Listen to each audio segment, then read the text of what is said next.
திமுக தேர்தல் வாக்குறுதியை நிறைவேற்றக் கோரி அனைத்து அரசு அலுவலகர்கள், ஆசிரியர்கள் மற்றும் உள்ளாட்சி பணியாளர்கள் கூட்டமைப்பு சார்பாக வலியுறுத்தி ஒருநாள் தர்ணா போராட்டத்தில் ஈடுபட்டனர்.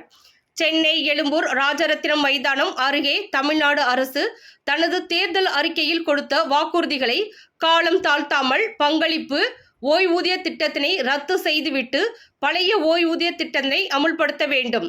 தலைமைச் செயலகம் முதல் அனைத்து துறைகளிலும் உள்ள பல பிரிவு காலி இடங்களும் நிரம்பி பதவி உயர்வு வழங்க வேண்டும் என்ற 10 அம்ச கோரிக்கைகளை வலியுறுத்தி போட்டா ஜியா அரசு அலுவலகர்கள், ஆசிரியர்கள் மற்றும் உள்ளாட்சி பணியாளர்கள் சங்கங்களின் கூட்டமைப்பு சார்பில் தர்ணா போராட்டத்தில் ஈடுபட்டனர். அதன் பின்னர் போட்டா ஜியா மாநில ஒருங்கிணைப்பாளர் அமிர்தராஜ் செய்தியாளர்களை சந்தித்தார். அமிர்தகுமார், மாநில தலைவர், தமிழ்நாடு அரசு ஒன்றியம், மாநில தலைமை ஒருங்கிணைப்பாளர் போட்டா ஜியோ.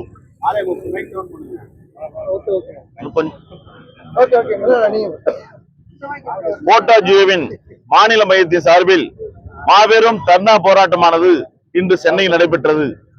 19/3/2025 நடைபெற்ற உயர்மட்ட குழு கூட்டத்தின் எடுக்கப்பட்ட முடிவின் அடிப்படையில் 2 கட்ட போராட்ட நடவடிக்கையை நாங்கள் திட்டமிட்டிருந்தோம். முதல் கட்ட போராட்டமாக 3/4/2025 அன்று அனைத்து மாவட்டத்தினுடைய தலைநகரத்திலும் ஒரு கவன ஈர்ப்பு கோரிக்கை ஆர்ப்பாட்டத்தை மிக சிறப்பாக நடத்தி முடித்தோம். அடுத்த கட்ட போராட்ட நடவடிக்கையாக இந்த தர்ணா போராட்டத்தை நடத்தி இருக்கின்றோம். தமிழகம் முழுவதிலிருந்து திரளாக வந்து கலந்து கொண்டு இந்த தர்ணா போராட்டத்தை கலந்து கொண்டிருக்கிறார்கள். இந்த போராட்டத்திற்கு யார் காரணம் எனில் முழுவதும் தமிழ்நாடு அரசு தான் காரணம் என்று சொல்லிக்கொள்ள விரும்புகின்றோம். இன்னும் சொல்லப்போனால் தமிழ்நாடு அரசு 2021 திராவிட முன்னேற்ற கழகத்தினுடைய தேர்தல் அறிக்கை தான் இந்த போராட்டத்துக்கெல்லாம் காரணம். இந்த தமிழகத்தில் எங்கே பார்த்தாலும் அரசர்கள் போராட்டம், ஆசிரியர்கள் போராட்டம், வணிகர்கள் போராட்டம், மக்கள் போராட்டம், விவசாயிகள் போராட்டம், இப்படி எல்லாம் போராட்ட கழகமாக மாறிக்கொண்டிருக்கிற சூழ்நிலையில் அரசர்கள் ஆசிரியர்களுடைய போராட்டமும் நீடிக்க வேண்டிய சூழ்நிலைக்கு நாங்கள் தள்ளப்பட்டுக்கிறோம் என்பதுதான் யதார்த்தம். என்ன காரணம் எனில் 47 மாதங்களாக நாங்கள் பொறுத்து 48 மாதங்களாக இருக்கிறது. எங்களுடைய பிரச்சனைகள் எல்லாம் எப்போது தீரும் என்ற அடிப்படையில் தான் நாங்கள் வீதிக்கு வந்து போராட வேண்டிய நிலைமைக்கு தள்ளப்பட்டிருக்கிறோம் என்பது யதார்த்தம். 3/3/2024 அன்று மாண்புமிகு பொதுப்பணித்துறை, நெடுஞ்சாலை மற்றும் சிறு துறைமுகத்துறை அமைச்சர் மரியாதைக்குரிய திரு ஏவா வேலு அவர்கள் தலைமையிலான 3 அமைச்சர்கள் கூடி எங்களை அழைத்து பேச்சுவார்த்தை நடத்தியது. அதன் அடிப்படையில் எங்களுடைய எல்லா அனைத்து கோரிக்கைகளையும் முதலமைச்சர் கவனத்துக்கு கொண்டு செல்வோம் என்று கூறினார்கள்.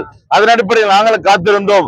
14/2/2024 வரை 14/2/2024 இரவு வரை எங்களுக்கு எந்த அழைப்பும் வராத காரணத்தினால் 15/2/2024 அன்று தமிழகம் தலைவர் ஒரு நாள் அடையாள வேலை நிறுத்தத்தை செய்தோம். அதன் பிறகு 3/3/2024 அன்று தமிழகத்தை தாங்கிய மாநில அளவிலான உண்ணாவிரத போராட்டத்தை மிக சிறப்போடு நடத்தி முடித்தோம். ஆனால் நடத்தி முடித்தவுடன் முதலமைச்சர் எங்களை அதிகாரப்பூர்வமாக அழைத்து எங்கள் கோரிக்கையில் சட்ட 1 வருடங்கள் பொறுங்கள், நாங்கள் செய்து தருவோம் என்று சொன்னார்கள். ஆனால் 1 வருடமும் ஒன்றும் செய்யவில்லை காரணத்தால் 19/3/2025 அன்று நாங்கள் உடனடியாக இந்த கூட்டமைப்பின் சார்பில் போராட்டங்களை நடத்த போகிறோம் என்று சொன்னவுடன் 24/2/2025 அன்று மாண்புமிகு பொதுப்பணி, நெடுஞ்சாலை மற்றும் சிறு துறைமுகத்துறை அமைச்சர் மரியாதைக்குரிய ஏவா வேலு தலைமையில் 4 அமைச்சர்கள் கொண்ட குழு எங்களை அழைத்து பேச்சுவார்த்தை நடத்தியது. அந்த கோரிக்கை ஏற்கனவே சொன்னதை போல உங்கள் நியாயமான கோரிக்கைகளை நாங்கள் முதலமைச்சர் கவனத்துக்கு கொண்டு செல்கின்றோம். நிச்சயமாக முதலமைச்சர் உங்களை கோரிக்கைகளை நிவர்த்தி செய்வார், அறிவிப்பார் என்று சொன்னார்கள். எங்களுக்கும் அழைப்பு வந்தது. 13/3/2025 அன்று இரவு 8:30 மணி அளவில் முதலமைச்சரை சந்தித்தோம். ஆனால் மறுநாள் நிதிநிலை அறிக்கை தாக்கல் செய்யப்படுகிற நேரத்தில் எங்களது கோரிக்கைகள் எல்லாம் முழுமையாக அறிவிப்பார்கள் என்று நம்பினோம். ஆனால் வழக்கமான எங்களுக்கு அறிவிப்புகள் ஏதும் இல்லாமல் வழக்கமான அறிவிப்பாக வந்த காரணத்தினால் மறுபடியும் வீதிக்கு இறங்கி போராடுகின்ற நிலைமைக்கு நாங்கள் தள்ளப்பட்டுக்கிறோம் என்பது யதார்த்தம். இன்னும் சொல்லப்போனால் 10 முக்கியமான கோரிக்கைகளை வலியுறுத்தி தான் இந்த போராட்டம் நடைபெற்றுக் கொண்டிருக்கிறது. இந்த போராட்டங்கள் மேன்மேலும் நடத்திடாமல் முடிவு பெற வேண்டும் என்றால் உடனடியாக அரசு எங்களை அழைத்து பேசி எங்களது நியாயமான கோரிக்கைகளை உடனடியாக அறிவிக்கும் என்று எதிர்பார்க்கின்றோம். அப்படி அறிவிக்காத பட்சத்தில் இன்னும் இந்த அரசுக்கு சரியாக 12 மாதங்கள் மட்டுமே இருக்கிறது. ஆகவே 48 மாதங்கள் பொறுத்திருந்து விட்டோம். இனி 12 மாதங்கள் மட்டுமே இருக்கிறது.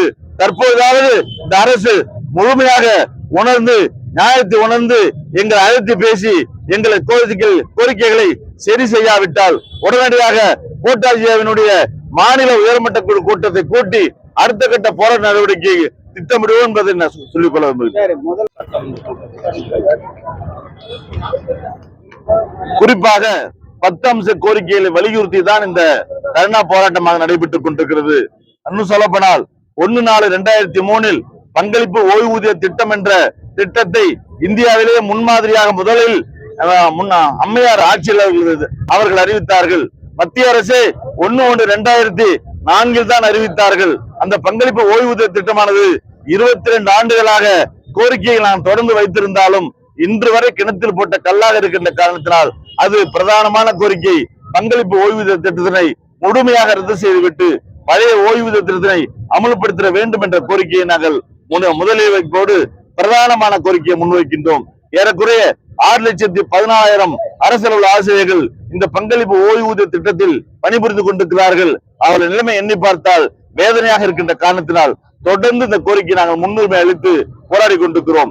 இரண்டாவது கோரிக்கையாக சரண் விடுப்பு சலுகையை ஏறக்குறைய 2020 கொரோனா பெருந்தொற்றின் காரணமாக நிதி நிலைமை மோசமாக இருக்கின்ற காரணத்தினால் 1 வருடங்கள் மட்டும் ஒத்தி வைக்கப்பட்டது என்று சொன்னது இவர்கள் ஆட்சிக்கு வந்தவுடன் மறு தேதி உத்தரவு வருகின்ற வரை அந்த சரண் எடுப்பு ஒப்படைப்பை ரத்து செய்கிறோம் என்று சொன்னது மிகப்பெரிய பாதிப்பாக நாங்கள் உணர்கிறோம்.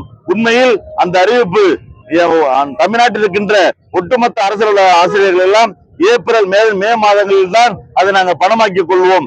என்ன காரணம் எனில் அரசு ஆசிரியருடைய குழந்தைகளுக்கு பணம் பள்ளியிலோ கல்லூரியிலோ பணம் செலுத்துவதற்கு எங்களுக்கு உதவியாக இருக்கணும். இப்படி ஒரு திட்டத்தை உண்மையிலே இந்த அரசு ஒழித்து விட்டது என்பது வேதனையாக நிகழ்வாக நாங்கள் பார்க்கின்றோம். அது புரட்சித்தலைவர் எம்ஜிஆர் ஆட்சியில் கொண்டு வந்த காரணத்தினால் இவர்கள் கொடுக்க மறுக்கிறார்களோ இன்று கூட உண்மையிலே என்ன தோன்றுகிறது என்பதை சுட்டிக்காட்ட விரும்புகின்றேன். அதே போல 7வது ஊதிய குழுவுடைய நிலுவை 21 மாத நிலுவை இன்று வரை நிலுவையாக இருக்கிறது. 1/1/2016 முதல் 30/9/2017 வரை அந்த ஊதிய குழு நிலுவை 21 மாதம் இன்று வரை நிலுவையாக இருக்கின்ற காரணத்தினால் அதை அறிவிக்க வேண்டும் என்பதை நாங்கள் கோரிக்கையாக வைக்கின்றோம். அதே போல 1/6/2009 பிறகு பணியில் ஏற்ற ஆசிரியர்களுக்கும் 31/5/2009 முன்னாடி பணியேற்ற ஆசிரியர்களுக்கும் 1 நாள் தான் வித்தியாசம். எவ்வளவு ஊதிய இழப்பு தெரியுமா? கிட்டத்தட்ட 15,000 ரூபாய் இழப்பு ஏற்படுகிறது. அதை முழுமையாக கலைந்து அந்த இடைநிலை ஆசிரியர்களும் முதுகலை ஆசிரியருடைய ஊதிய முரண்பாட்டை முழுமையாக கலைந்திட வேண்டும் என்ற கோரிக்கை நாங்கள் பிரதானமான கோரிக்கையை முன்வைக்கின்றோம். அதே போல ஏறக்குறைய 5 லட்சத்துக்கு மேற்பட்ட காலி பணியிடங்கள் அனைத்து அலுவலகங்களிலும் அனைத்து துறைகளிலும் தலைமைச் செயலகம் உள்ளிட்ட அனைத்து துறைகளிலும் அவர் அதிகமாக இருக்கின்ற காரணத்தினால் இதற்கு முன்னுரிமை அளித்து அரசு உடனடியாக போர்க்கால நடவடிக்கை எடுத்து அதை காலி பணியிடத்தை நிரப்பிட வேண்டும் என்ற கோரிக்கையை நாங்கள் முன்வைத்திருக்கின்றோம். அதே போல சத்துணவு, அங்கன்வாடி, ஊர்ப்புற நூலகர்கள், பல்நோக்கு மருத்துவமனை பணியாளர்கள், சுகாதாரத்துறை, காவல்துறை, அனைத்து துறைகளில் பணிபுரியும் துப்புரவு பணியாளர்கள், பண்ணை பணியாளர்கள், ஓட்டுநர்கள், MRP செவிலியர்கள், MTM சுகாதார ஆய்வாளர்கள், NMR பணியாளர்கள், வருவாய் கிராம உதவியாளர்கள், எய்ட்ஸ் கட்டுப்பாட்டு பணியாளர்கள், டெங்கு கொசுப்புழு ஒழிப்பு பணியாளர்கள் உள்ளிட்ட சிறப்பு காலமுறை ஊதியம், மதிப்பூதியம், தொகுப்பூதியம், தினக்கூலி பகுதி நேர பணியாளர்கள் அனைவரையும் பணி நிரந்தரம் செய்து காலமுறை ஊதியம் வழங்கிட வேண்டும் என்ற கோரிக்கையும் நாங்கள் புதிதாக வைக்கின்ற கோரிக்கை அல்ல. 2021 திராவிட முன்னேற்ற கழக தேர்தல் அறிக்கையில் சொல்லியிருந்த விஷயத்தை நாங்கள் மறுபடியும் நினைவூட்டி இவர்களெல்லாம் பணி நிரந்தரம் செய்து காலமுறை ஊதியம் வழங்கிட வேண்டும் என்ற கோரிக்கையை நாங்கள் பிரதான கோரிக்கையாக முன்வைக்கின்றோம். அதே போல ஓட்டுநர்கள் அனைத்து கீழ்நிலையிலிருந்து முதலமைச்சர் வரை ஓட்டுகின்ற ஓட்டுநர் அனைவருக்கும் இன்னமும் ஒரு கட்ட பதவி கூட இல்லாத சூழ்நிலை கருத்தில் கொண்டு 14 வருடம் 7 வருடம் 14 வருஷம் 20 வருடம் முடித்தவர்களுக்கு 3 கட்ட பதவி உயர்வான நிலை 3, நிலை 2, நிலை 1 ஆகிய 3 கட்ட பதவி வழங்குமாறு இந்த தர்ணா போராட்டத்தின் வாயிலாக சுட்டிக்காட்ட விரும்புகின்றோம். அதே போல உயர்கல்விக்கான ஊக்க ஊதியமானது அறிஞர் அண்ணாவுடைய ஆட்சியில் அமல்படுத்தப்பட்டது. ஆனால் 2021 ரத்து செய்யப்பட்டது. இதுவரை வழங்காமல் இருக்கின்ற நிலையை உடனடியாக இந்த அரசு பரிசீலித்து உயர்கல்வி பெறுவது அவர்கள் ஊக்க ஊதியம் கிடைக்கும் என்ற அடிப்படையில் தான் பல்வேறு சிரமங்களுக்கு அடிக்க பணிபுரிகிறார்கள், படித்து பணிபுரிந்து கொடுக்கிறார்கள். அவருடைய உயர்கல்விக்கான ஊக்க ஊதியம் வழங்கிட வேண்டும் என்பதை கேட்டுக்கொள்வதோடு மட்டுமின்றி அரசாணை எண் 243 அமல்படுத்தி பல்வேறு குழப்பங்களை ஏற்படுத்தியிருக்கின்ற காரணத்தினால் ஏற்கனவே வட்டார அளவில் இருக்கின்ற பணி மூப்பை மாநில அளவில் பணி மூப்பு என்பதால் பல்வேறு சிரமங்கள் ஏற்படுகின்ற காரணத்தினால் குறைந்தபட்சம் வட்டாரத்தை கூட நாங்கள் கேட்கவில்லை, மாவட்ட அளவிலாவது முன்னுரிமை வழங்க வேண்டும் என்று கேட்டுக்கொள்கின்றோம். அதே போல மாநகராட்சி, நகராட்சி, பேரூராட்சி, கிராம ஊராட்சியில் பணிபுரிகின்ற மேல்நிலை நீர்த்தேக்க தொட்டி இயக்குபவர்கள், துப்புரவு பணியாளர்கள், துப்புரவு காவலர் விலகலை பணி நியந்திரம் செய்து காலமுறை ஊதியம் வழங்கிட வேண்டும் என்ற கோரிக்கையும் தேர்தல் அறிவிக்கையில் தெரிவிக்கப்பட்ட கோரிக்கையை தான் மறுபடியும் முதலமைச்சருக்கு நினைவூட்டி இக்கோரிக்கையையும் அறிவிக்க வேண்டும் என்று கேட்டுக்கொள்கின்றோம். அதே போல மாநகராட்சி, நகராட்சி, பேரூராட்சியில் பணிபுரிகின்ற அனைவரையும் அரசு அலுவலர்களாக அறிவித்திட வேண்டும் என்று கேட்டுக்கொள்வதோடு, நாங்கள் ஆட்சிக்கு வந்தவுடன் அந்த புற ஆதார முறையை முற்றிலுமாக ஒழிப்போம் என்று சொல்லித்தான் அவருடைய வாக்குறுதியை தெளித்தார்கள்.